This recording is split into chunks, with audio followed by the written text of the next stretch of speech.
Aujourd'hui, Barbara Quiclet, Florian Bourreau, deux collègues chirurgiens orthopédistes dans le privé. Une question simple à vous deux. Pourquoi vous avez choisi le privé ? Bonjour. Alors j'ai choisi le privé par mimétisme parce que mon père était installé en libéral déjà. Et donc j'ai fait son modèle et puis il n'y avait pas de place à l'hôpital. C'est aussi simple que ça pour moi. Et toi Florian ? Il y a une partie un peu la même raison, c'est-à-dire que par mimétisme, ma mère était chirurgien ophtalmo dans le privé, donc j'ai vu la liberté que ça pouvait apporter. Et le CHU où j'étais formé n'avait pas forcément de poste et la lourdeur du parcours me paraissait insurmontable comparé à une installation libérale avec tous ses avantages. Alors ça c'est intéressant parce qu'en fait on voit Barbara est très impliquée dans les sociétés savantes, donc elle a un grand intérêt pour l'évaluation. Qu'est-ce qui t'a empêché, je dirais, d'aller au CHU ? C'est-à-dire quels ont été les freins ? Parce que tu as un intérêt important sur le plan scientifique. Quels ont été les freins ? Parce que c'est ça qui est intéressant à savoir. Les freins que j'ai trouvés, c'était des freins au développement des nouvelles technologies. Moi, je suis arrivée, c'était le début de l'ambulatoire. Et je ne pouvais pas développer l'ambulatoire. Et donc, en fait, alors que tout s'ouvrait pour moi, pour que j'ai la liberté de le faire au sein de l'espace privé.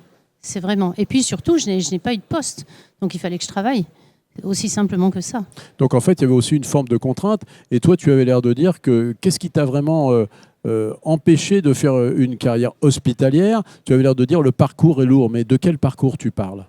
Le parcours universitaire, la thèse de sciences, ce genre de choses qui nous ont forcé pour, finalement, on a une spécialité où la plus-value du travail du CHU est quand même limitée, parce que maintenant, si on veut faire des études scientifiques, si on veut faire des travaux scientifiques, alors certes, on a un peu moins d'aide, mais on peut le faire en libéral.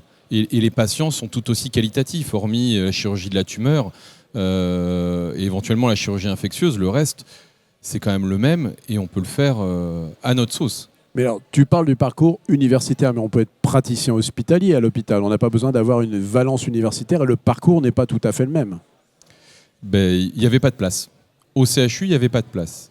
Et après, le fait d'être praticien hospitalier dans un centre non universitaire me paraissait pas... Je voyais que les contraintes sans aucune plus-value de l'effet centre d'un CHU. Alors, pour toi, Patricia, dernière question. Barbara, pas de place. Pas de place, ça veut dire pas de place.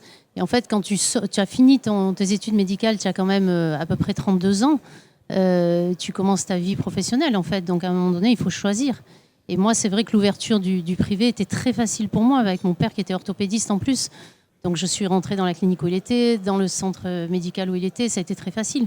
Après, une fois que j'étais là, j'ai créé mon individualité avec le premier centre du pied, quand même, qui a été créé dans les années 2000.